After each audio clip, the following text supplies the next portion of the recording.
Croeso cynnes iawn. A very warm welcome to you all to this Wales National Holocaust Memorial Day ceremony 2025, with this year's theme, For a Better Future. Each year, around the 27th of January, we hold a national commemoration where different organisations and communities from across Wales unite to remember the millions of people who died or who were affected by the Holocaust and subsequent genocides. As we come together from throughout Wales on this Holocaust Memorial Day, we have the opportunity to learn about the past and from the past, and show solidarity with all those who continue to suffer persecution. We're going to begin our ceremony today with a message from the Holocaust Memorial Day Trust, which is going to be given on video screen by Olivia Marks-Waldman, who is the Chief Executive of the Holocaust Memorial Day Trust. Welcome to the Wales National Ceremony for Holocaust Memorial Day 2025. My name's Olivia Marks-Waldman. I'm the Chief Executive of the Holocaust Memorial Day Trust. You are joining this year on such a significant anniversary, the 80th anniversary of the liberation of Auschwitz. And of course, it is also the 30th anniversary of the genocide in Bosnia. What a significant year for us all to be coming together to learn from the Holocaust and from those recent genocides recognised by the government. And why? For a better future. And that is our theme for Holocaust Memorial Day this year. We all want to see that better future where people no longer face prejudice and persecution just because of their faith or their ethnicity or their ability or any other characteristic. Thank you for taking that first step towards that better future by joining us today at the Wales National Ceremony for Holocaust Memorial Day 2025. We have conducted these events in Cardiff for more than 20 years since the UK government recognised Holocaust Memorial Day as an annual commemoration. And we're particularly pleased today that also from the Holocaust Memorial Day Trust, we are welcoming Mr. Michael Marks, who is going to speak to us, trustee, in person. Mr. Marks.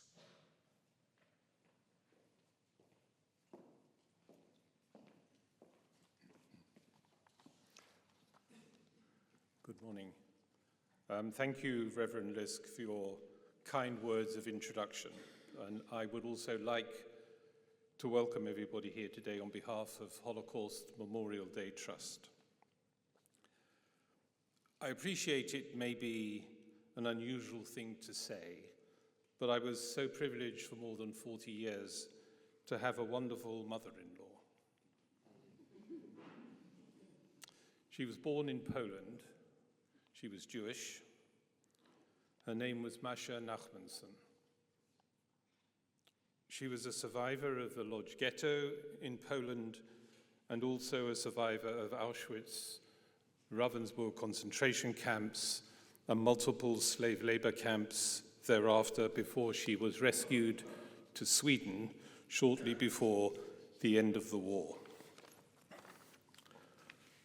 The Holocaust is central to Holocaust Memorial Day, and we remember the 6 million Jews murdered during the Holocaust. We also commemorate the millions more people murdered through the Nazi persecution of other groups and in the more recent genocides recognized by the UK government. This Holocaust Memorial Day marks the 80th anniversary of the liberation of Auschwitz-Birkenau, the largest Nazi concentration camp complex. 80 years on from its liberation, the mission remains to remember, and that is vital. We all need to learn from one of the worst atrocities in human history, in which 6 million Jews, men, women, and children, along with millions more non-Jewish victims of the Nazis, were savagely and brutally murdered. But normalizing prejudice and encouraging discrimination and persecution on the basis of faith and ethnicity did not end after the liberation of Auschwitz. That is why Holocaust Memorial Day in the UK also commemorates the more recent genocides, those specific atrocities recognized by our government as genocide. As if to reinforce that point, this year, Holocaust Memorial Day also marks the 30th anniversary of the genocide in Bosnia, within the lifetime of most of us here today. But on Holocaust Memorial Day, we don't only reflect on where the persecution can ultimately lead. We have a responsibility to recognize that the language of hatred and exclusion still exists here in the United Kingdom. In particular, there's been an enormous rise in anti-Semitism, leaving many Jews feeling vulnerable and isolated. We see, too, the many Muslims fearful as anti-Muslim hatred has increased over the past year. There is still much to do to create a safer future, and Holocaust Memorial Day, as a warning from history and a recognition of the present, plays a part in that. Each year, Holocaust Memorial Day Trust chooses a theme. This year, as we've heard, the theme is For a Better Future. We remember the horrors of the past for a reason, so we can take steps to build a better future. There are many things we can all do to create safer and better communities and a safer and better future for everyone. We can speak up against Holocaust and genocide denial and distortion. We can challenge prejudice, and we can encourage others to learn about the Holocaust and more recent genocides. And this evening at 7 p.m, the nation can watch the BBC One broadcast of the UK ceremony for Holocaust Memorial Day and can light the darkness at 8 o'clock in the evening, placing a lit candle in our windows. Please join us to bring a little more light to the world and around us for a better future. Thank you.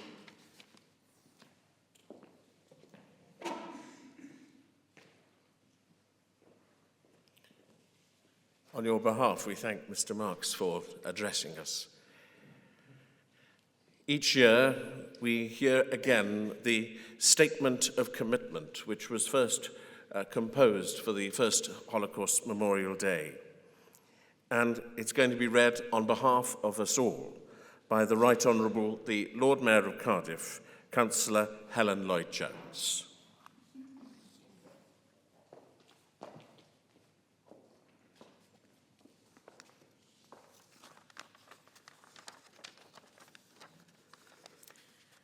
This is our statement of commitment. We recognise the Holocaust shook the foundations of modern civilization. Its unprecedented character and horror will always hold universal meaning. We believe the Holocaust must have a permanent place in our nation's collective memory. We honour the survivals still with us and reaffirm our shared goals of mutual understanding and justice. We must make sure that future generations understand the causes of the Holocaust and reflect upon its consequences. We vow to remember the victims of Nazi persecution and of all genocides. We value the sacrifices of those who have risked their lives to protect or rescue victims as a touchstone of the human capacity for good in the face of evil. We recognize that humanity is still scarred by the belief that race or religion or disability or sexuality makes some people's lives worth less than others.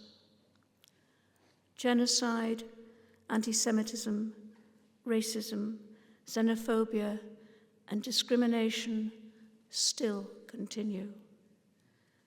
We have a shared responsibility to fight these evils. We pledge to strengthen our efforts to promote education and research about the Holocaust and other genocides. We will do our utmost to make sure that the lessons of such events are fully learned. We will continue to encourage Holocaust remembrance by holding an annual United Kingdom Holocaust Memorial Day. We condemn the evils of prejudice, discrimination, and racism. We value a free, tolerant, and democratic society.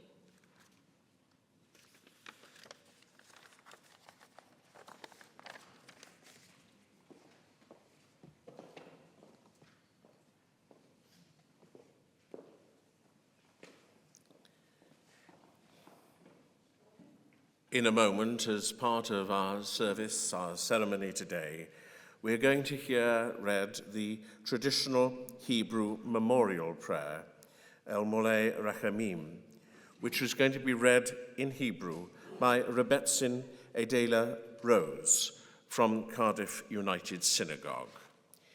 If you are able and wish, will you please stand for this memorial prayer?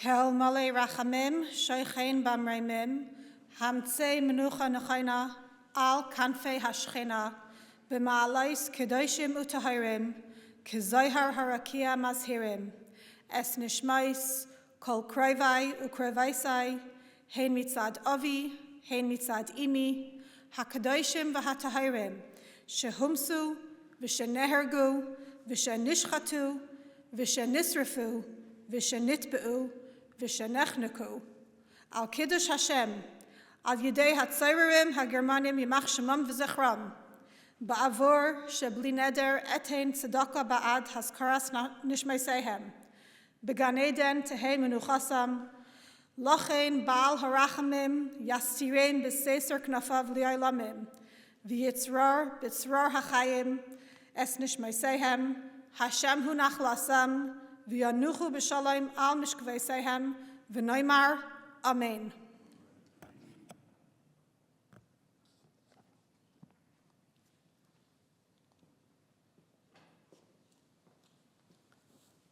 Please be seated.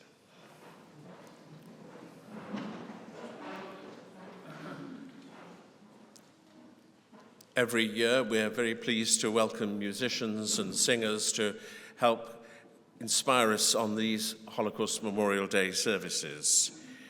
This year, we're going to hear from Sane Heaven, a violin soloist from the Royal Welsh College of Music and Drama, who's going to play for us a modern klezmer piece, the Flatbush Waltz, written by Andy Statmer.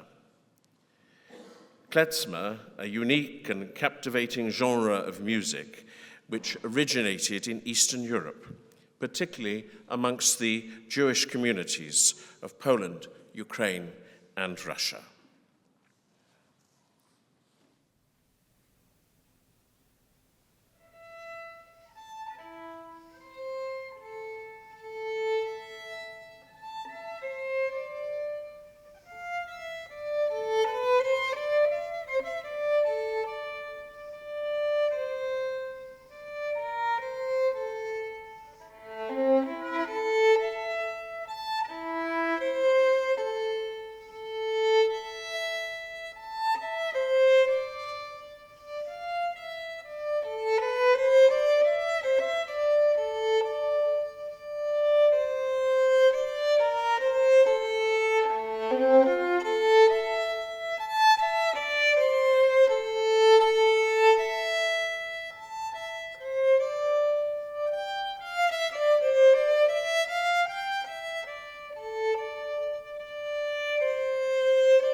An important part of our annual event are the testimonies from young ambassadors from the Holocaust Educational Trust, who have taken part in the Lessons from Auschwitz project.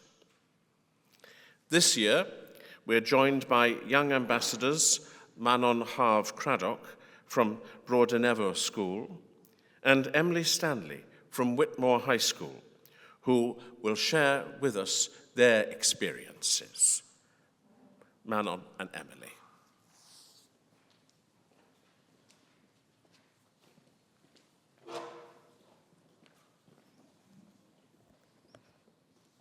Bore da.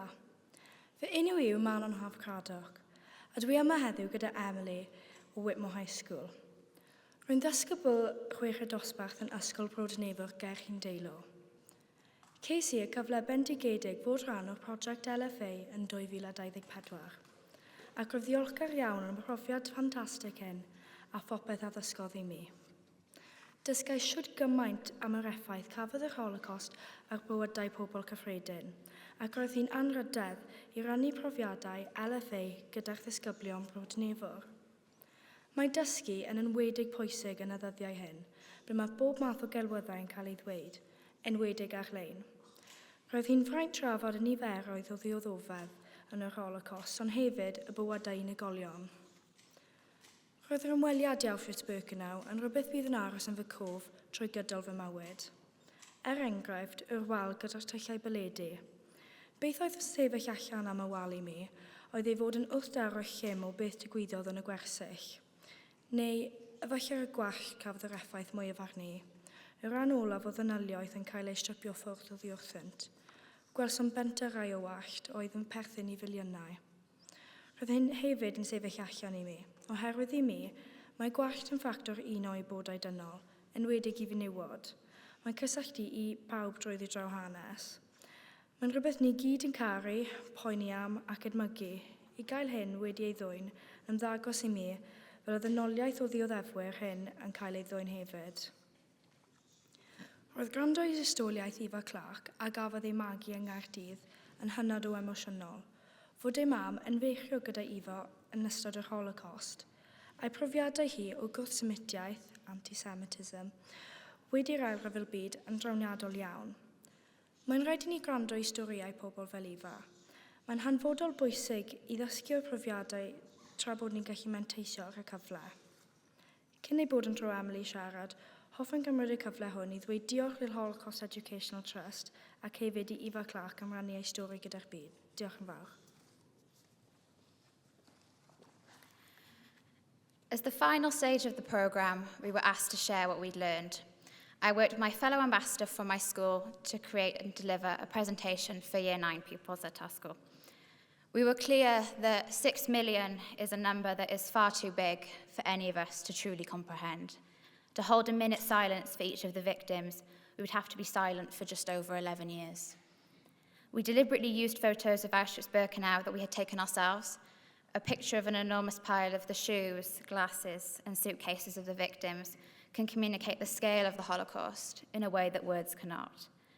We wanted the students we presented to remember the victims not just for how they died, but for how they lived too.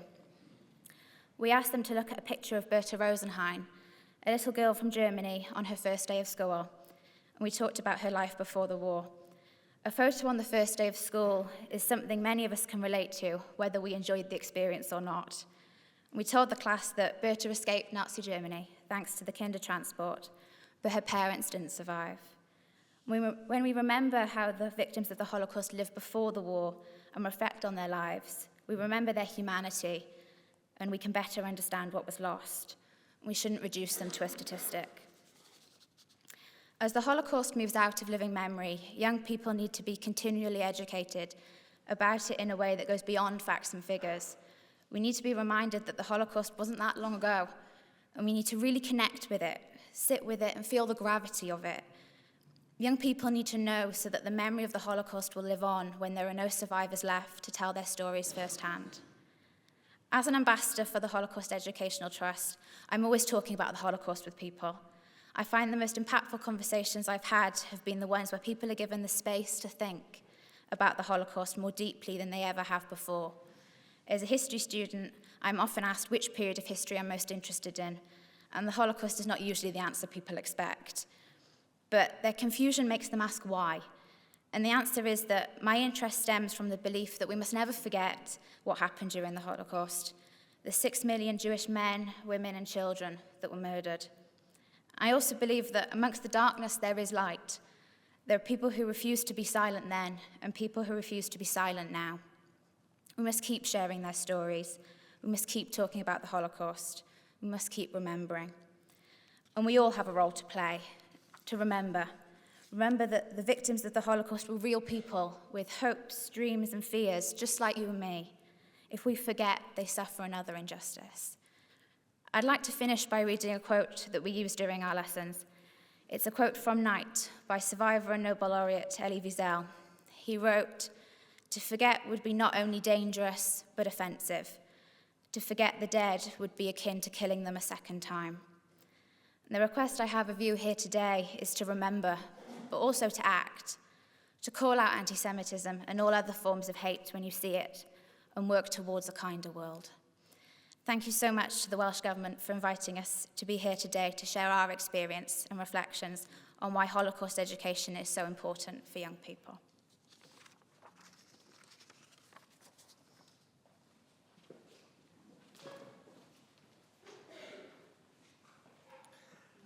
On your behalf, we thank Manon and Emily for their eloquent and moving testimonies, which help us all think of the better future.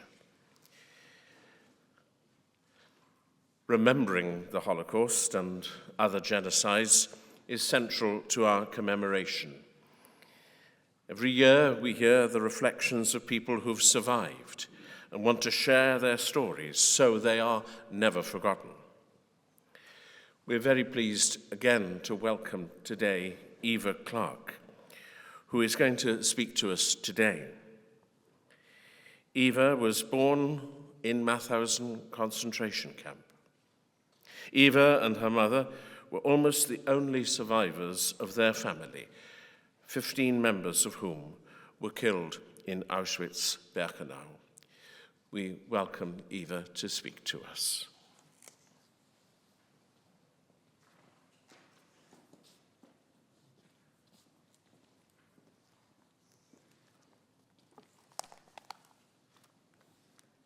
Good morning, everybody. It's a great honor to be here again. That's the first line of my speech. It is such an honor to have been invited to speak at the Temple of Peace today, the 80th anniversary of the liberation of Auschwitz. My mother, Anke Bergman, would be so proud to know, thank you, I'm speaking in this location and on this occasion. She attended this event every year at the City Hall until moving to live with us in Cambridge. This year's theme for Holocaust Memorial Day is For a Better Future, and in that context I'd like to mention 2 occasions when members of my family perceived a chance for a better future and grasped the opportunity. The first was when my father, Bernd Nathan, escaped from Germany in 1933 and managed to reach the misconceived safety of Prague. The second instance was in 1948, when my mother, stepfather, and I left Prague for the UK as a result of the communist takeover of the country, despite assurances it would be a wonderful life there. That November, my mother and I had arrived in Harwich from Czechoslovakia via relatives in Holland. My stepfather, Karel Bergman, had come some weeks earlier to secure a home for us. And where was our first address? 131 Cathedral Road. My mother and stepfather had married in Prague. Oh, sorry, you still can't hear me. I hope you don't want me to start from the beginning again. My mother and stepfather had married in Prague earlier that year. It's worth stressing that, although we came here legally, we might have arrived as refugees, asylum seekers, or migrants. Karel Bergman had escaped occupied Czechoslovakia in 1939. He arrived in the UK and subsequently joined the RAF as an interpreter. The reason my parents decided to settle in Cardiff was that he had managed to get a job in a textile factory on the Treforest trading estate near Pontypridd, where he worked full-time until actually the day before he died at the age of 81. My biological father, Bernd Nathan, was German, Jewish, and came from Hamburg. He arrived in Prague in 1933 thinking that was far enough to be safe. It wasn't, but had he not done so, he wouldn't have met my mother. Oh, is that? Oh, I'm sorry, I wanted you to go back. I'm sorry, I'd forgotten the pictures were being shown this time. Yeah, but I do thank you, Lloyd, for trying to follow me. This is a photograph of my parents, my biological father, Bernd Nathan, and my mother, Anka, on their wedding day, which was on the 15th of May, 1940, already under Nazi occupation of Czechoslovakia. In November-December of 1941, my father was sent in one of the first transports from Prague to Theresienstadt, or Terezín, the ghetto and concentration camp in Czechoslovakia. My mother was deported shortly thereafter. Unknown to them, they were to spend the next 3 years in Terezín. This was an unusually long period of time and was due to the fact that they were both young, strong, and well able to work. And my mother said luck had an awful lot to do with it. But at the end of September of 1944, their luck ran out, because that was when my father was sent to Auschwitz-Birkenau, and incredibly, my mother actually volunteered to follow him the very next day, as she had no idea where he'd been sent. And being the eternal optimist, she thought, as they had survived 3 years up to that point, they would survive.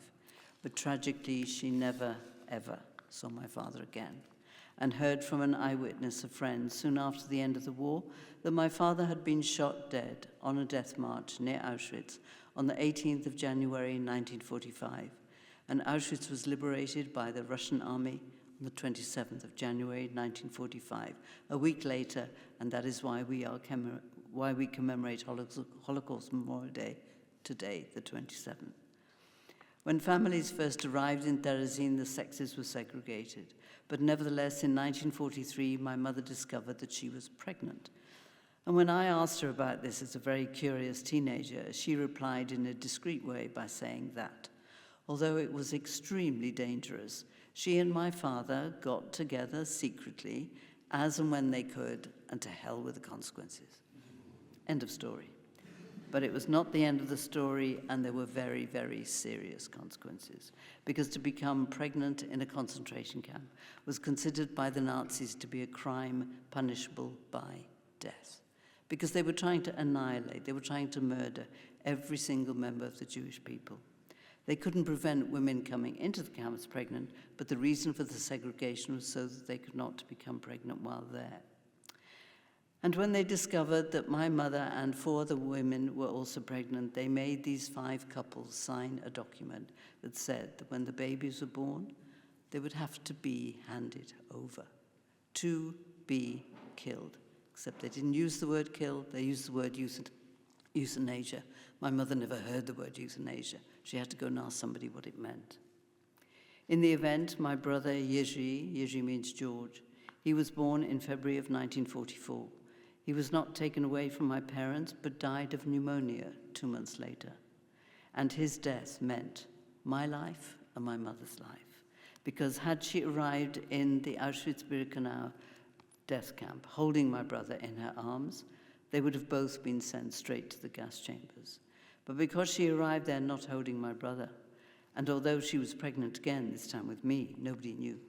She knew, but nobody else knew, and it didn't show. So again, she lived to see another day.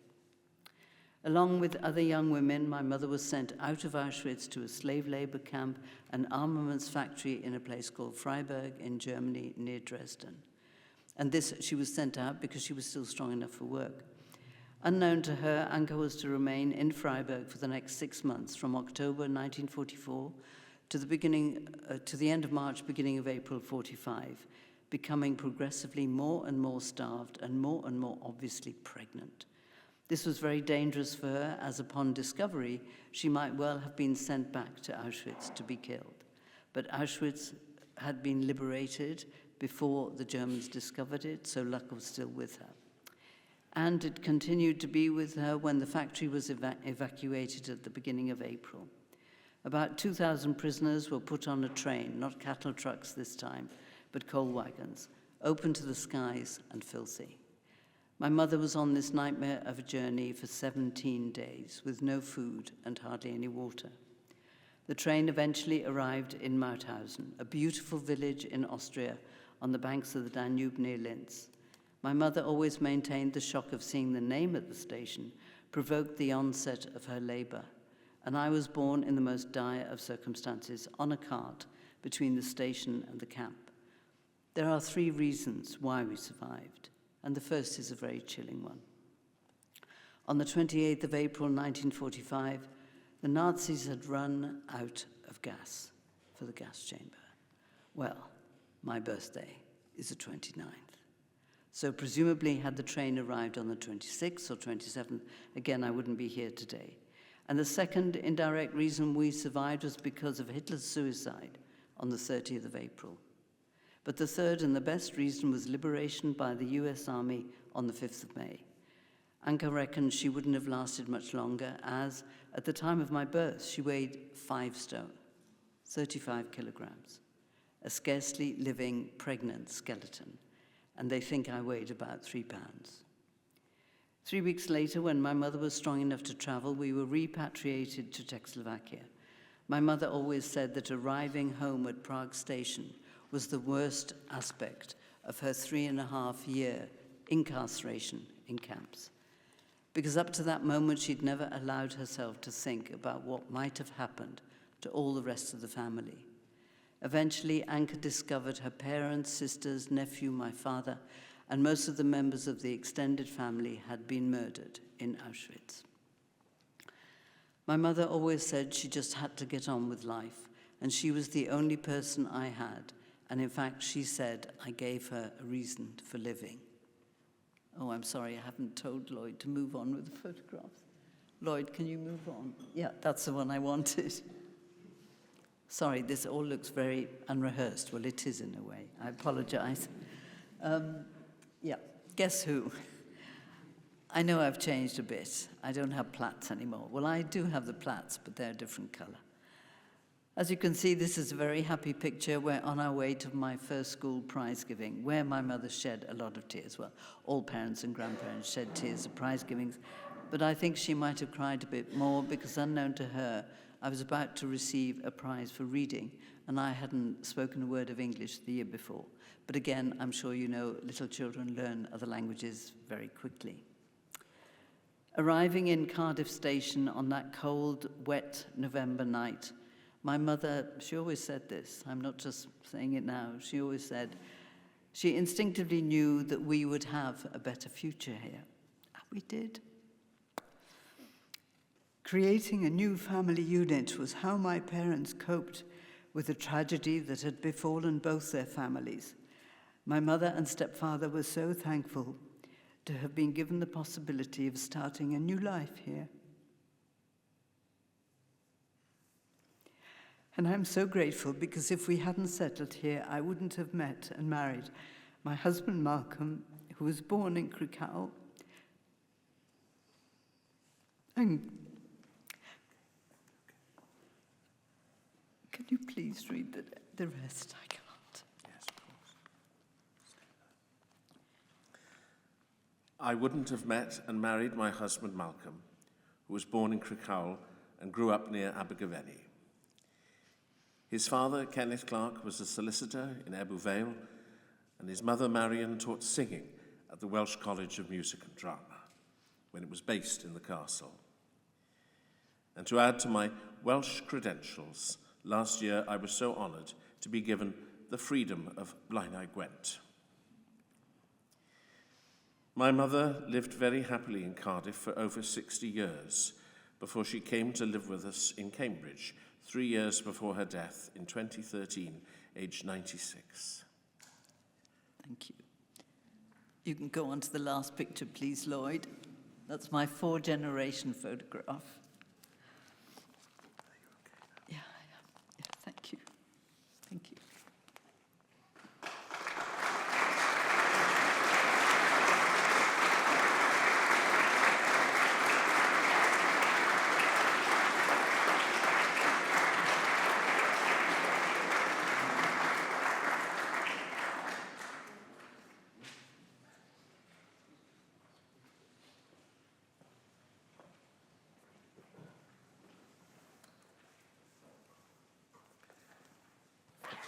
I'm under strict instructions not to go off script on these occasions, but on your behalf, we again thank Eva for her wonderful address. It's always marvellous to meet her and hear her speak, and I know she's spoken to many of our young people, including my own daughters, over the years, and has inspired us all for a better future. Diolch yn fawr iawn from all of us here in Cardiff and Wales again. To continue our commemorations and reflections today, we're going to hear some readings in a few moments. Firstly, extracts from the diary of Anne Frank, and then a reading from Holy Scripture. These are going to be given by the First Minister of Wales, the Right Honourable Eluned Morgan, and then the Leader of Cardiff Council, Councillor Hugh Thomas.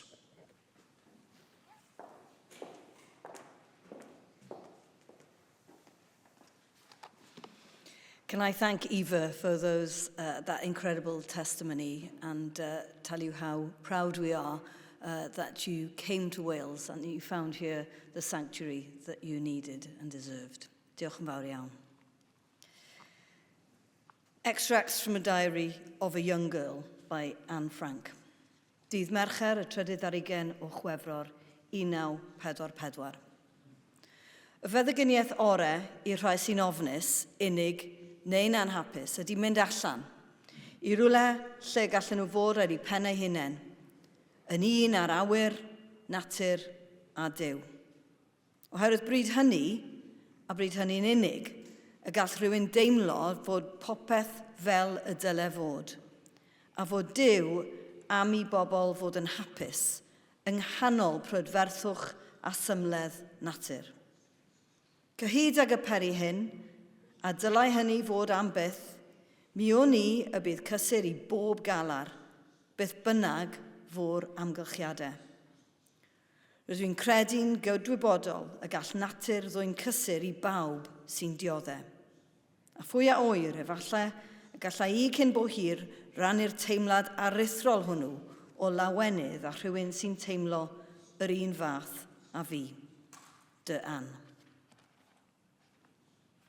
Tuesday, the 7th of March, 1944. I don't think about all the misery, but about the beauty that still remains. This is why Mother and I differ greatly. Her advice in the face of melancholy is, think about all the suffering in the world and be thankful you're not a part of it. My advice is, go outside, to the country, enjoy the sun and all nature has to offer. Go outside and try to recapture the happiness within yourself. Think about the beauty in yourself and in everything around you and be happy. I don't think Mother's advice can be right because what are you supposed to do if you become part of the suffering? You'd be completely lost. On the contrary, beauty remains even in misfortune. If you just look for it, you discover more and more happiness and regain your balance. A person who's happy will make others happy. A person who has courage and faith will never die in misery. Yours, Anne Frank.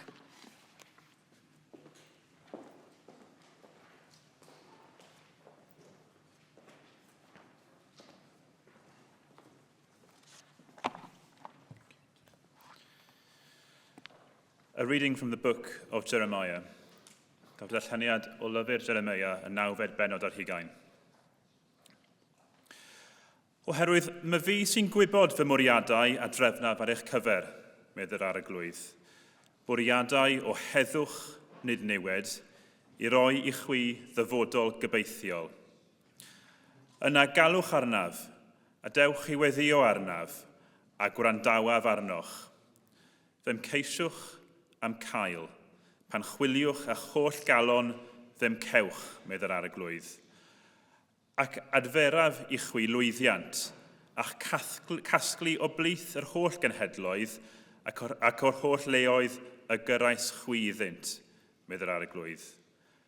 Ac fe'ch dychwelaf i'r lle y caethgludwyd chwi ohono.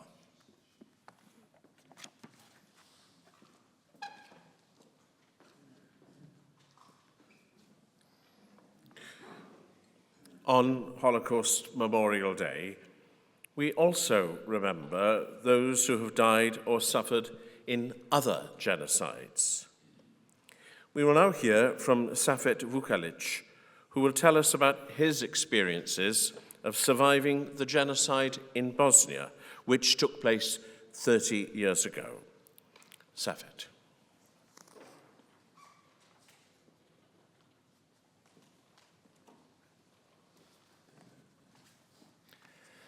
Borida.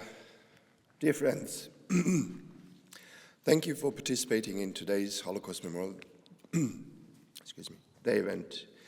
We're here to be reminded of the horrors of the Holocaust, but also the horrors that we have witnessed since and are witnessing still today. We should also remind ourselves that when we hear Holocaust survivor, as well as survivors of other genocides, speak about their experiences, more often that means a really young child has suffered and are telling us their story now. A really young child has had to watch their loved ones be abused, murdered, or taken away, never to be found. Fathers, mothers, sisters, brothers, grandparents, friends, neighbors. And those children that are lucky to survive the horrors of genocide have the rest of their lives to remember those memories. We should remind ourselves that words, never again, they were spoken after Holocaust, and yet those words meant and mean today very little to most. And at the end of the day, those are only words. However, it is our actions and inactions that really hurt people. In 1992, I watched my country be attacked from two sides, Croatia and Serbia, supported with local extremists. Usual propaganda was used to divide communities, neighbors, families, to make them afraid of each other. So when doctors, nurses, judges, teachers, or ordinary people disappeared in the middle of the night, it didn't matter. There were the others. I watched my father and brother, along with my whole neighborhood, walk from homes to eventually a concentration camp. And why? Because they were Muslims. And any report at the start of the aggression on Bosnia by Bosnian media was seen as a propaganda by Muslims in the Western media. Both politicians and media in the West often referred to Bosnian army as Muslim army, even though that our perhaps most known general of our Bosnian army was a Serb, Orthodox Christian. That didn't matter, as it made it easier not to do anything if religion is blamed for the conflict and not those who were in power wanting more power. Even after surviving 3 concentration camps, my father would still say, if everyone was really religious, there would be no wars. But he knows better than most that religion is easily used to divide, and most have no problem with the abuse of it to get what they want. When British journalists finally reported on concentration camps in Priedo region in August 1992 and showed the videos and photos to the world, did it stop? No. And that was Europe, but 1992.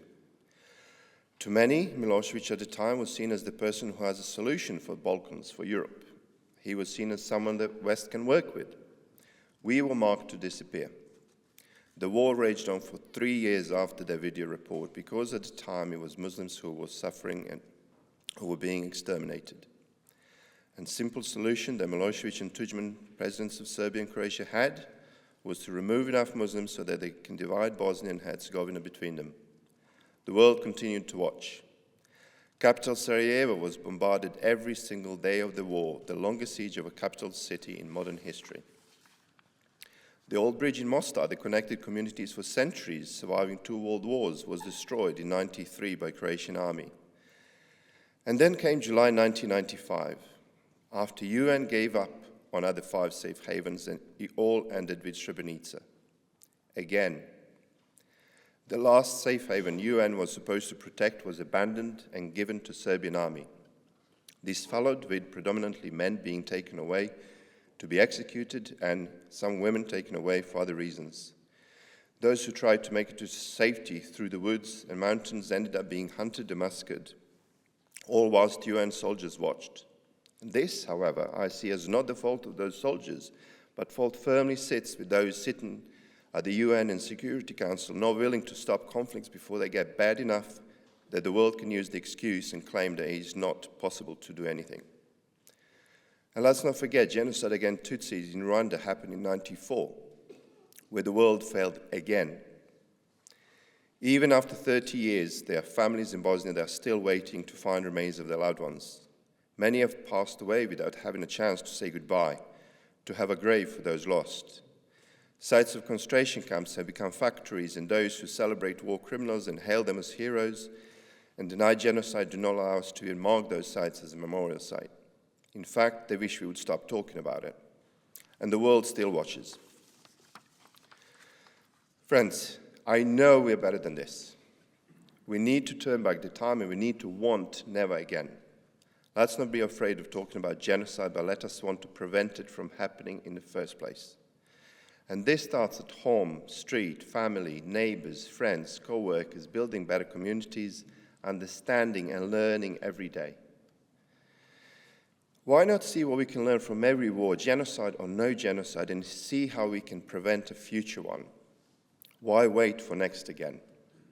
Why not instead say never again for your children, for mine, and for all the children in the world?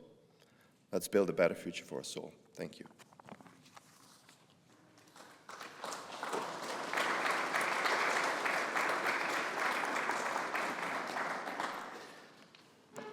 We thank Safed for his challenging and moving testimony for us today. Diolch yn fawr iawn, Safed.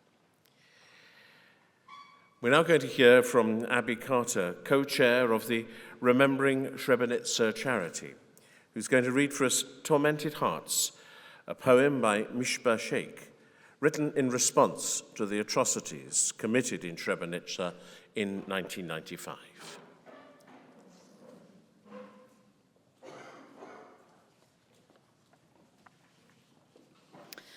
Sadness hangs over Srebrenica like a dark cloud ready to spill dark secrets.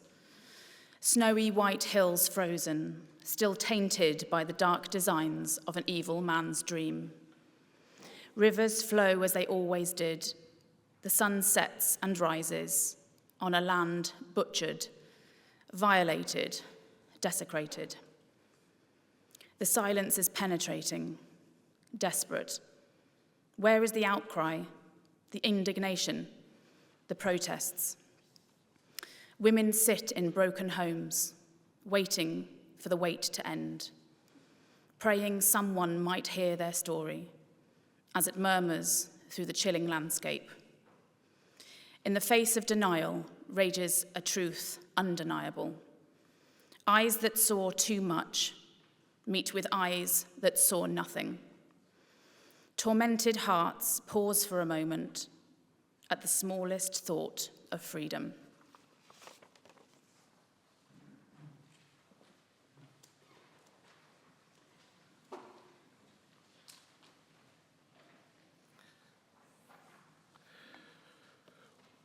We're now going to be joined on the dais here for some reflections, meditations, prayers, which are going to be led on our behalf by representatives from faith communities, many organizations that were affected by the Holocaust.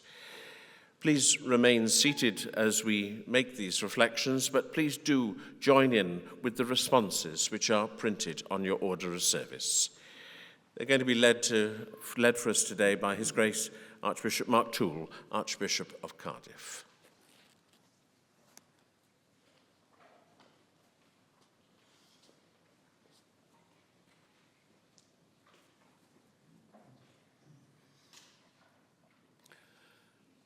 We bring before God the sin of the world, the mindless destruction of life, and the cruelty of the Holocaust.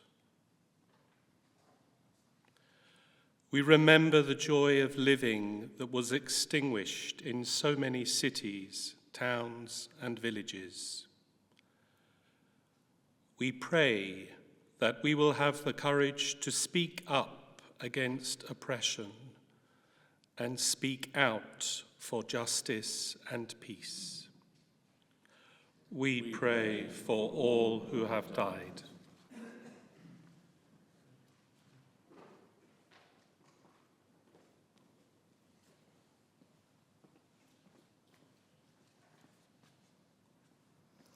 We remember the Jewish people and all groups, including Roma and Sinti, who were persecuted under the Nazi regime. We recall all who are victims of persecution in our own time and our own blindness in failing to see the good in others. We pledge tolerance and equality.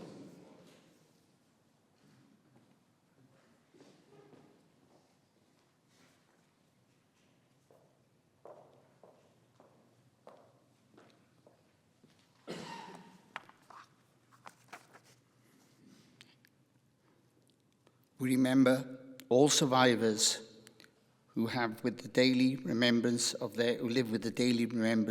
their horror and suffering. We give thanks for their efforts to rebuild their lives and those of their communities. We hope for those who cannot find peace in their hearts and minds. We give thanks for all who have survived and have hope for the future.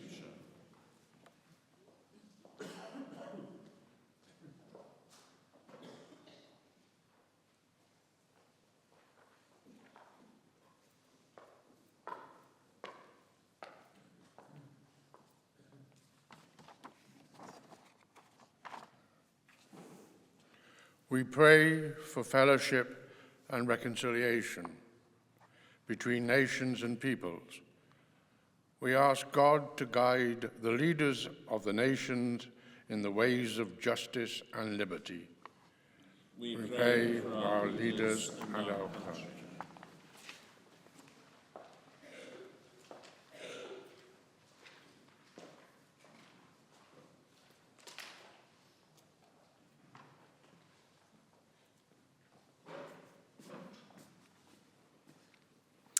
We consider the communities in which we live and work. We take in our hearts friendship and tolerance so that people of all races and creeds may live together in harmony and peace. We consider our homes and our fellow citizens.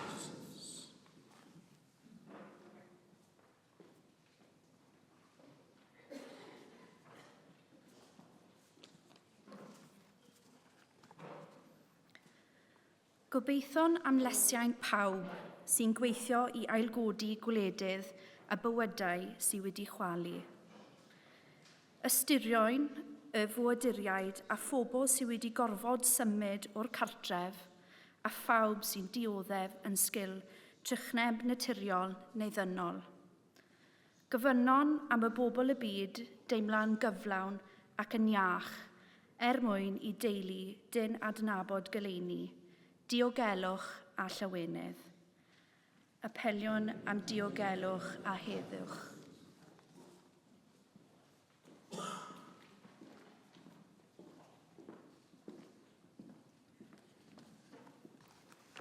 We hope for an end to war. We remember nations and peoples engaged in armed conflict at this time, that there may be a peaceful resolution to their disputes. We call upon those present and future generations to stand up to hatred. We pledge ourselves to stand up to hatred.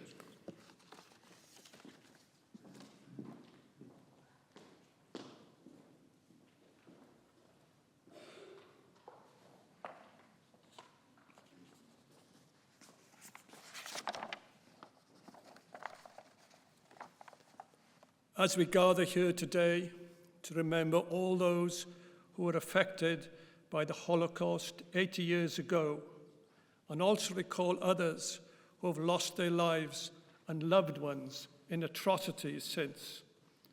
Let us put aside all that divides us and commit ourselves to all that unites us.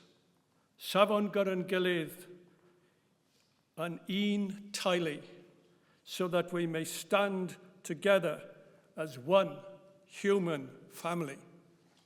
We resolve to stand together.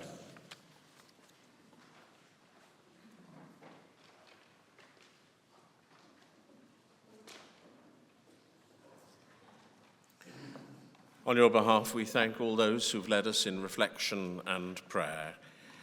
We're now going to hear some more music, now from Niamh Pregnell Toll of the Royal Welsh College of Music and Drama, who will sing for us Over the Rainbow, a poignant song first published in 1939 by two Jewish musicians, whom themselves were second generation of European immigrants. A song of hope and the longing for a better place. Niamh.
Someday I'll wish upon a star and wake up where the clouds are far behind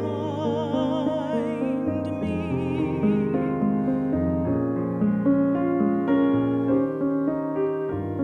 Where troubles melt like lemon drops away above the chimney tops. That's where you'll find me, somewhere over the rainbow skies are blue,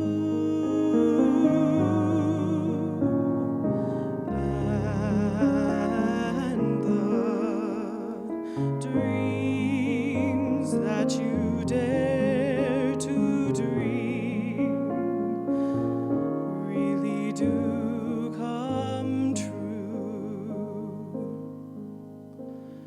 If happy little bluebirds fly above the rainbow, why, oh, why can't I?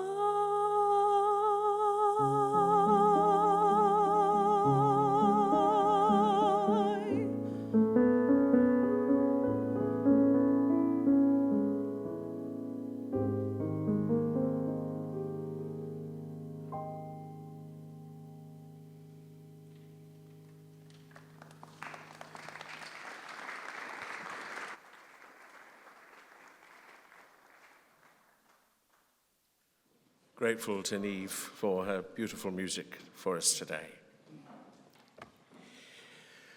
I'm going to invite Eva and Safet to join me again here on the dais for our act of commemoration.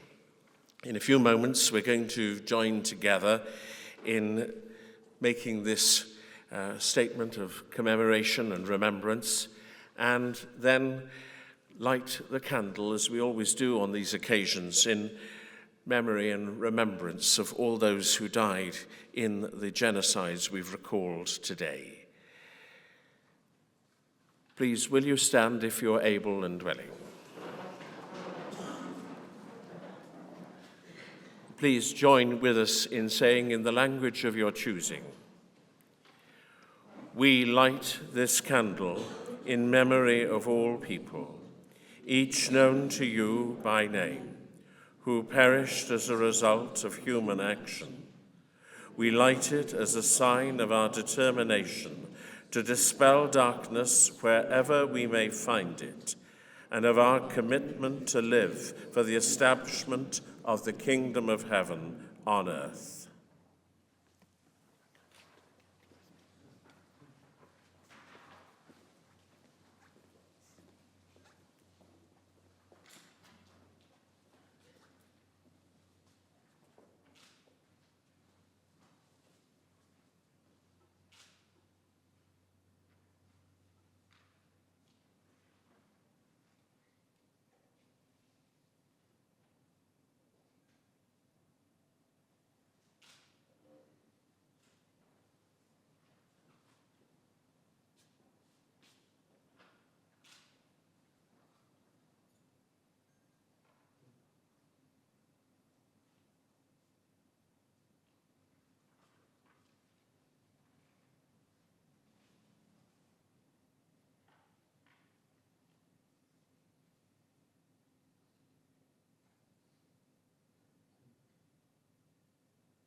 When Cardiff hosted the United Kingdom National Holocaust Memorial Day, the then National Poet of Wales, Gwyneth Lewis, wrote a pledge. Ever since that occasion, we have, with her permission, used it as part of our service today. You'll find it on the order of service. And please join with me in reciting the pledge as we remember our commitment. The fight for justice starts and ends with me. Truth is the sound of what I may say. I can only be well when others are free, and right has a price I'm prepared to pay. I refuse to be afraid of force or hatred. I will pull their lies like weeds, plant gardens of more generous seeds. If I turn my back and walk away, who will ask for others what I want for me? I can only be well when others are free, and right has a price I'm prepared to pay.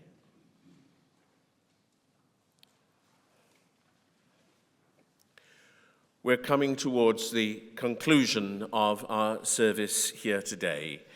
Before we do so, can I again, on your behalf, thank all our speakers, particularly Eva and Safet, our young ambassadors, those who led prayers and reflections and readings, and our musicians who we've heard from and who we'll hear more from in a few moments.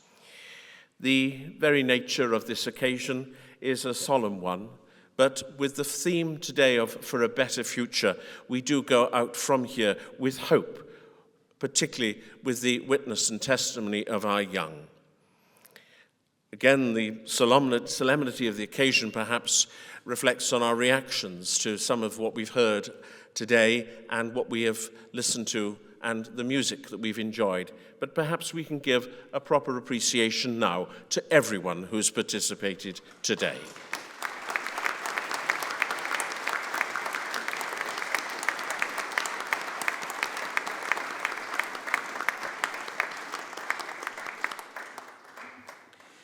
In a moment, our ceremony is going to be concluded with the blessing, which is going to be given in English, Welsh, and Hebrew by the Archbishop of Wales, the Bishop of Llandaff, and Mr. Stanley Stoffer of the Cardiff Reform Synagogue.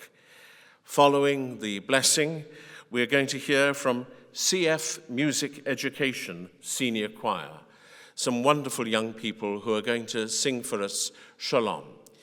We will be standing for the blessing and remain standing to listen to Shalom, peace, and then please remain standing as our distinguished speakers and guests leave the Temple of Peace. Thank you all for coming and for everything you've done to help us today have a hope for a better future. Will you please stand for the blessing?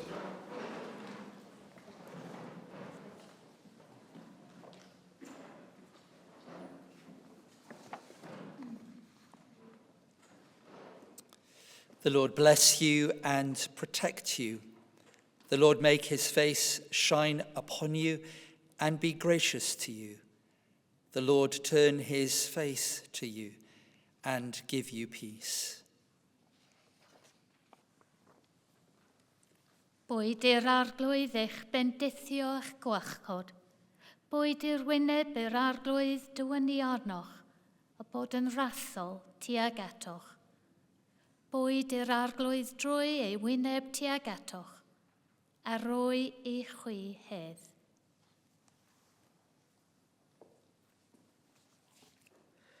I'r fawrcheinu Adonai fys myreinu, i'r Adonai pono fe leinu rwchw neinu, Isol Adonai pono fe leinu, fe o sam lonu, shalom.